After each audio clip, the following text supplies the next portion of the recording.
बिस्मिल्लाहिर्रहमानिर्रहीम। अस्सलाम वालेकुम। हमारे चैनल में खुश आमदीद। नाजरीन, आज आपके लिए मैं इंतहाई खौफनाक, सनसनीखेज और दिलचस्प कहानी लेकर आई हूँ। लेकिन कहानी शुरू करने से पहले आपसे गुजारिश है कि अगर आप हमारे चैनल पर नए हैं तो हमारे चैनल को ज़रूर सब्सक्राइब कीजिए ताकि आपको हमारी वीडियोस सबसे पहले मिलें। आज माजिद घर आए तो फिर थके हुए थे। उन्हें इस हाल में देखकर मैं भी परेशान हो जाती थी, क्योंकि वो मुझसे बहुत मोहब्बत करते थे। मेरे लिए ही वो दिन रात मेहनत कर रहे थे। मगर धोबी की जिम्मेदारियां बहुत मुश्किल होती हैं। ये इन दिनों की बात है जब वॉशिंग मशीन का रिवाज आम नहीं था। लोग धोबी से कपड़े धुलवाया करते थे। हमारे घर का गुजारा भी माजिद की इसी नौकरी से होता था। इनके पास अपना धोबी घाट था। काफ़ी लोग इनके पास कपड़े धुलवाने आते थे। चूँकि ये कीमत मुनासिब लेते थे, इसलिए ज़्यादातर लोग इन्हीं के पास आते। कीमत कम होने की वजह से ग्राहक तो ज़्यादा आते, मगर माजिद ये काम कर कर के थक जाते। इनको पूरा दिन कपड़े धोते गुजर जाता, मगर फिर भी काम ख़त्म ना होता। और आजकल तो काम कुछ ज़्यादा ही बढ़ गया था। जबकि मेरे मुताबिक तो माजिद की जेब में कभी मैंने ज़्यादा रुपए नहीं देखे थे। उनका काम ही बढ़ता जा रहा था, जबकि कीमत वही थी। आज तो उनकी टांगों में शदीद दर्द था। आते ही बिस्तर पर ढह गए। मैंने उन्हें चाय बनाकर दी, मगर फिर भी उनके चेहरे की ताजगी नहीं लौटी। तब मैं भी परेशान हो गई। क्या बात है माजिद, आज आप कुछ ज़्यादा ही परेशान लग रहे हैं? मैंने पूछा तो वो पुरसोच अंदाज में बोले, भले लोकी, मुझे ऐसा लगता है कि जैसे मेरी दुकान में कपड़े तो वही हैं, मुझे अब वक्त ज़्यादा लगता है। शायद कि बूढ़ा हो गया हूँ। माजिद ने दिल गिरफ्ते से कहा, ये कैसी बातें करते हैं आप? आपकी उम्र ही अभी क्या है? 40 साल की उम्र में कोई बूढ़ा नहीं होता। लगता है कि आपका काम बढ़ गया है। ऐसा करते हैं कि आप कुछ कपड़े घर ले आया करें, मैं बाल्टी में भिगो कर रख दूँगी। जब तक आप सुबह धोबी घाट पर जाते, कपड़े सूखकर तैयार हो चुके होंगे। इससे आपकी भी आसानी हो जाएगी और मेरा भी दिल लगा रहेगा। मैंने माजिद की मुश्किल आसान करते हुए कहा तो वो सोच में पड़ गए। हाँ, ये तो तुम सही कह रही हो। मैं खाना वगैरह बाहर से ले आऊँगा। अगर तुम भी मेरी साथ मदद कर दो तो मेरा काम हल्का हो जाएगा। उसके बाद मैं कोई लड़का रख लूँगा, तुम थोड़े दिन ताउन कर लो। माजिद के कहने पर मैंने खुशी खुशी उनके साथ ताउन करने की हामी भर ली। अगले दिन शाम को वो कपड़ों का एक बड़ा सा गठरा उठाकर घर ले आए। इसे देखते ही मेरे तो सर पर जैसे बोझ सा आ गया था, मगर मैं जानती थी कि मैं अपने शौहर की मदद हर सूरत करूँगी, वरना तो थक हार कर वो बीमार हो गए तो हम दोनों का क्या होगा। अल्लाह ताला ने शादी के 20 साल बाद भी हमें औलाद की नेमत से महरूम रखा था, इसलिए हम और भी ज़्यादा परेशान होते। हमें तो बुढ़ापे में सहारा देने वाला भी कोई नहीं था। यही बेचारगी और मजलूमियत हमें ज़्यादा काम करने पर मजबूर करती। खैर, उस दिन माजिद कपड़े लेकर आ गए। हमेशा की तरह वो थके हुए थे। मैंने उन्हें चाय बनाकर दी और कपड़े जाकर बाथरूम में बाल्टी में भिगो दिए। मगर उन कपड़ों को बाल्टी में भिगोते हुए मुझे अजीब सा एहसास हुआ। लग रहा था जैसे मैं कपड़े नहीं, जीते जागते इंसान बाल्टी में डाल रही हूँ। वो बहुत ही भारी थे और उन कपड़ों के बाज़ हिस्से ऐसे थे जिन पर हाथ लगाते ही एहसास होता कि जैसे ये कोई वजूद है, जीता जागता वजूद। मगर मैंने इस बात को ध्यान में नहीं रखा। खैर, मैंने कपड़े बाल्टी में भिगो दिए और वापस आकर माजिद से बातें करने लगी। उन्हें नींद आई थी। बातें करते करते वो सो गए। उनका चेहरा जर्द पड़ रहा था। उनको सोता हुआ देखकर पहली बार मुझे एहसास हुआ कि उनकी आंखों के नीचे कितने गहरे हल्के बन गए थे। खैर, मैं बाथरूम में आई। कपड़े धोते हुए मुझे एहसास हुआ जैसे कोई मेरे पीछे खड़ा है। मुकम्मल खामोशी थी। मैंने पीछे मुड़कर देखा तो वहाँ कोई भी नहीं था, मगर मुझे एक लम्हे को लगा जैसे मेरी नज़र से कोई अभी अभी ओझल हुआ हो। बहरहाल, मैं इन वहम को नज़रअंदाज करती कपड़े धोने में मसरूफ़ थी। कपड़े धोकर मैं सुखाने के लिए छत पर गई। एक एक करके सारे कपड़े छत पर डालने लगी। तब मुझे लगा जैसे कोई मेरे पीछे बोल रहा हो। मेरे तो जैसे कान खड़े हो गए। आसपास हवा की साएं साएं थी, किसी के बोलने की आवाज़ नहीं थी। मैं इधर उधर देख ही रही थी कि मेरी नज़र छत पर मौजूद स्टोर की तरफ गई, जहाँ पर 3-4 बच्चे खड़े थे। इन बच्चों को देखकर मेरी हैरत की इंतहा न रही। ये बच्चे हट्टे कट्टे खूबसूरत और ताज़ा थे। इनको देखकर लगता ही नहीं था कि ये यहाँ इसी इलाके के रहने वाले हैं। वो तो किसी शहरी बाबू के बच्चे मालूम होते थे। मगर हैरत थी कि वो हमारे घर में क्या कर रहे हैं। तुम यहाँ क्या कर रहे हो? मैंने बच्चे से पूछा, मगर इन तीनों ने कोई जवाब नहीं दिया, बल्कि ये हंसते हुए दीवार की दूसरी तरफ जाकर गुम हो गए। मैं हैरान परेशान पूरी छत पर देखती जा रही थी। या खुदाया, बच्चे इतनी बड़ी दीवार फलांग भी नहीं सकते, ये कहाँ से आए? मैं सोचने लगी। और फिर मेरे घर के स्टोर रूम में ये कर क्या रहे थे? सोचते सोचते ही मैं नीचे आ गई। कुछ कपड़े रह गए थे जिनका पानी निचोड़कर मैंने दूसरे टब में रखा था। जैसे ही मैं बाथरूम में दाखिल हुई, ये देखकर हैरत और गुस्से की इंतहा न रही कि मेरे सामने वही कपड़े जो थोड़ी देर पहले साफ सुथरे करके पानी निचोड़कर मैं छत पर गई थी, वो ज़मीन पर पड़े थे और उनके साथ गर्द मट्टी लगी हुई थी। ये क्या है? किसने किया है ये सब? मैं ज़ेरे लब बुड़बुड़ाने लगी। माजिद तो सो रहे थे। फिर ये हरकत, या अल्लाह, ये हो क्या रहा है? लगता है कि मेरे से कोई गलती हो गई।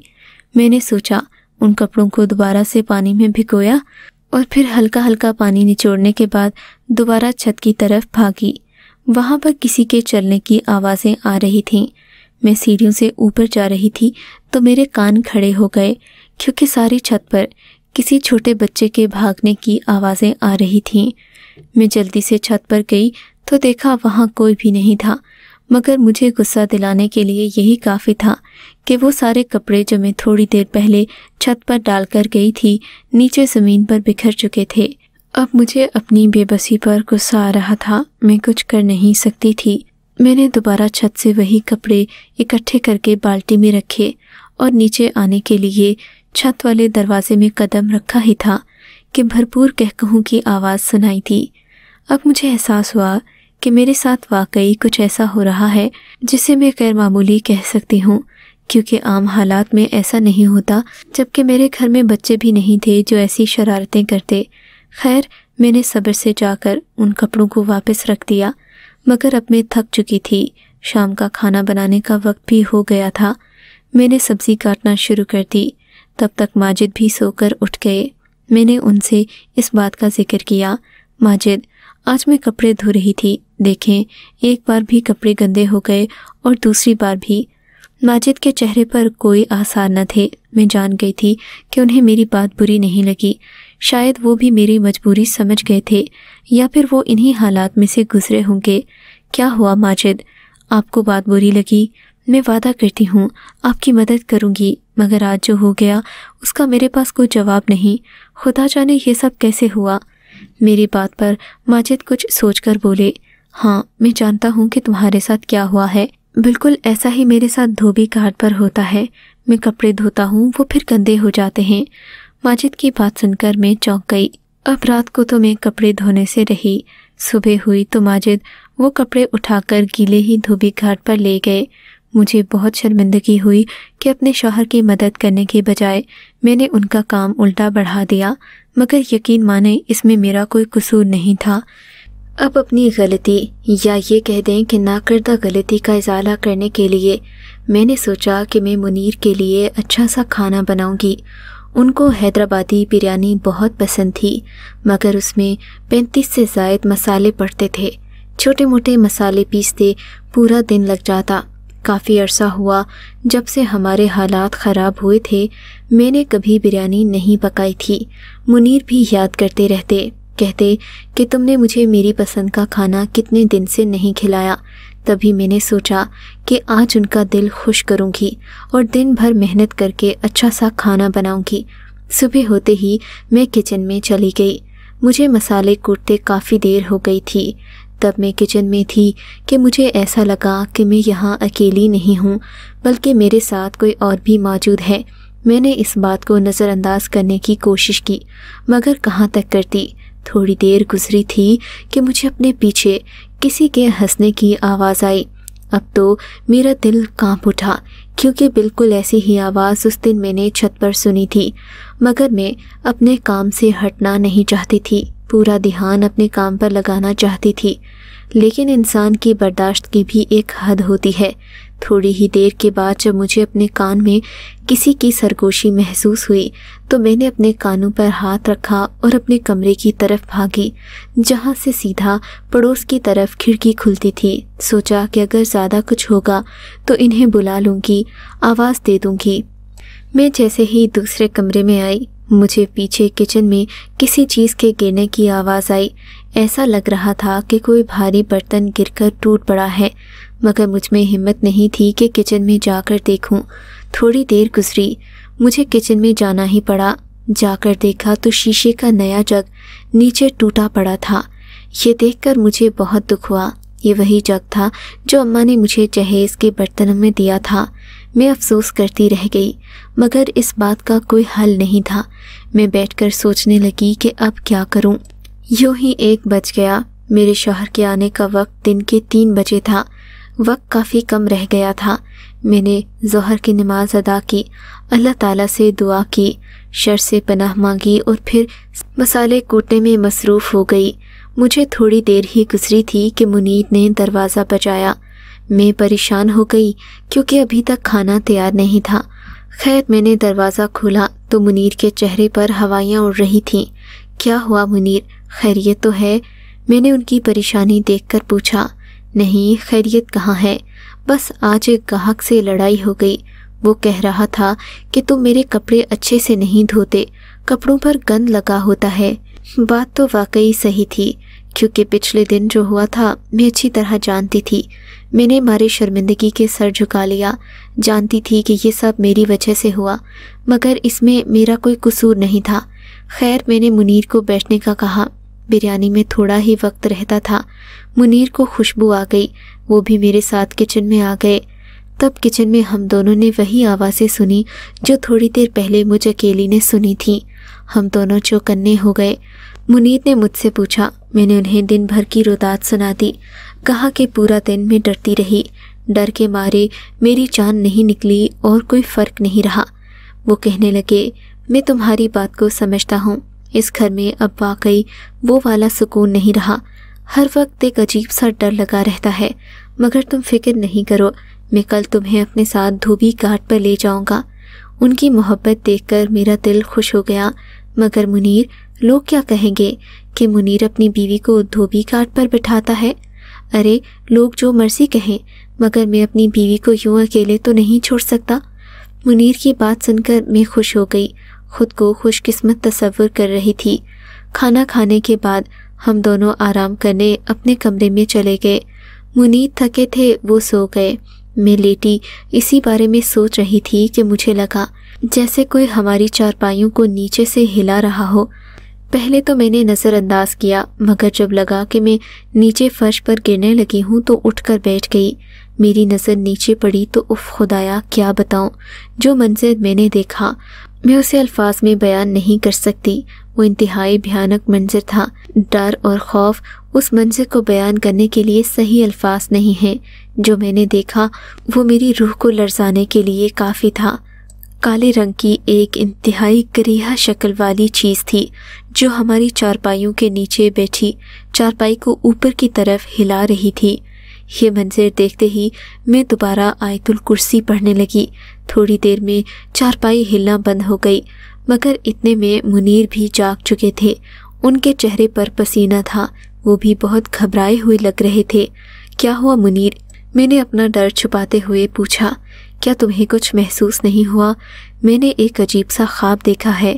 منیر نے اپنا خواب مجھے سنایا۔ تب میں نے اپنی بات دل میں ہی رکھ لی، نہیں چاہتی تھی کہ منیر مزید ڈر میں مبتلا ہوں۔ خیر اگلا دن آیا تو منیر مجھے اپنے ساتھ اپنے دھوبی گھاٹ پر لے گئے۔ انہوں نے دھوبی گھاٹ کے پچھلے حصے پر پردہ لگا دیا، خود آگے بیٹھ گئے۔ وہ کپڑے دھوتے جاتے اور مجھے استری کرنے کے لیے دیتے جاتے۔ عموماً وہ دونوں کام خود ہی کیا کرتے تھے، مگر آج میں ان کے ساتھ تھی، اس لیے ہم دونوں مل کر کام کر رہے تھے۔ وہ ایک دن پہلے والے کپڑے بھی دھو رہے تھے اور میں ساتھ ساتھ استری کر رہی تھی۔ کچھ دیر گزری تھی کہ انہوں نے مجھے لمبے لمبے لباس استری کرنے کے لیے دیے۔ یہ میں نے پہلی بار دیکھے تھے۔ منیر کی دکان پر عموماً ایسے کپڑے نہیں آتے تھے۔ مگر وہ کچھ عجیب سے تھے، لمبے بھی اور حد سے زیادہ چوڑے بھی۔ کپڑوں کو استری کرتے ہوئے مجھے لگا جیسے مجھے رونے کی آواز آ رہی ہو۔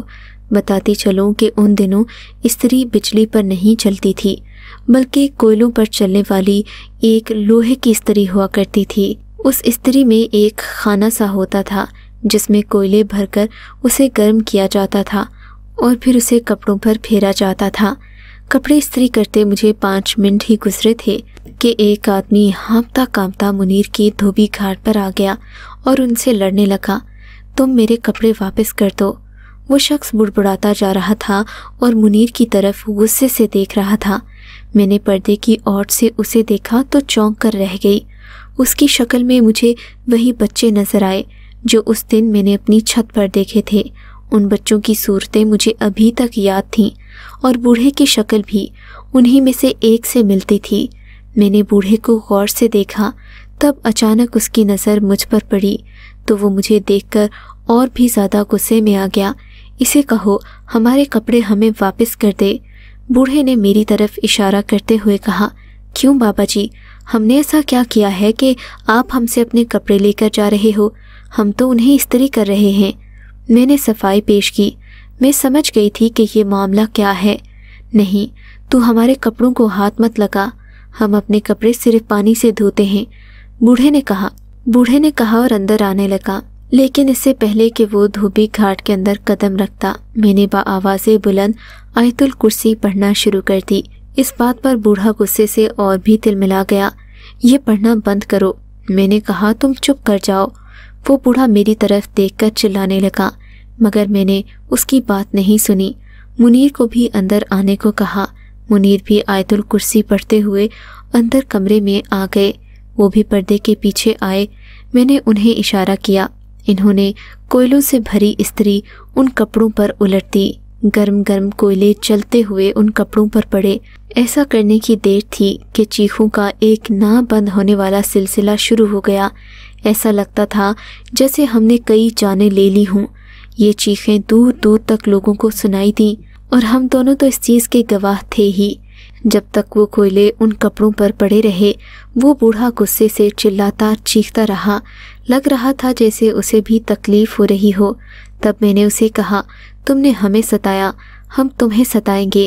اب اگر تم اپنی خیر چاہتے ہو تو یہاں سے چلے جاؤ، ہم تمہارے کپڑے دکان کے باہر رکھ دیں گے۔ بوڑھے نے ہماری بات سنی، مجبوراً دروازے سے باہر نکل گیا۔ میں نے منیر سے کہا، انہوں نے پاس پڑے پانی کے برتن سے پانی چھڑک کر کوئلے بجھا دیے اور جا کر کپڑا بوڑھے کے پاس دکان سے باہر رکھ دیا، مگر اس وقت تک بوڑھا وہاں سے جا چکا تھا۔ منیر واپس آئے تو مجھ سے سارا معجزہ پوچھنے لگے۔ میں نے انہیں کہہ دیا کہ مجھے پہلے دن سے ہی شک تھا، آپ نے جو کپڑے لائے ہیں وہ کسی عام مخلوق کے نہیں ہیں، کوئی نہ کوئی تو وجہ تھی کہ ہمارے گھر میں ایسے واقعات ہو رہے تھے، مگر اچھا ہے کہ ہم نے انہیں سبق سکھا دیا۔ آئندہ آپ کسی انجان آدمی سے کپڑے دھونے کے لیے مت لیجیے گا، کیا پتہ وہ کون ہو، ہمیں تنگ کرنے کے لیے گاہک کا روپ لے کر آیا ہو۔ میں نے منیر سے کہا تو وہ میری بات سمجھ گئے۔ دراصل ہمارا دھوبی گھاٹ ایک قدرے ویران علاقے میں واقع تھا، شاید اسی وجہ سے ایسے واقعات ہو رہے تھے جن کو سمجھنا ہمارے بس کی بات نہیں تھی۔ خیر، ہم نے کچھ عرصے کے بعد دھوبی گھاٹ بیچ کر ایک اور جگہ اچھی دکان لے لی۔ ہمارا کام چلنے لگا اور حالات بھی بدل گئے، مگر برسوں گزرنے کے بعد بھی یہ واقعہ آج بھی کل ہی کی بات لگتا ہے۔ اگر آپ کو یہ کہانی اچھی لگی ہے تو اس ویڈیو کو لائک کیجیے اور اس طرح کی مزید ویڈیوز دیکھنے کے لیے ہمارے چینل کو سبسکرائب کیجیے۔ اور ہاں، اگر آپ کی کسی دوست، رشتہ دار یا بہن کے ساتھ خدا نہ کرے ایسا کوئی واقعہ پیش آیا ہے تو ہمیں کامنٹ سیکشن میں اس کے بارے میں ضرور بتائیے۔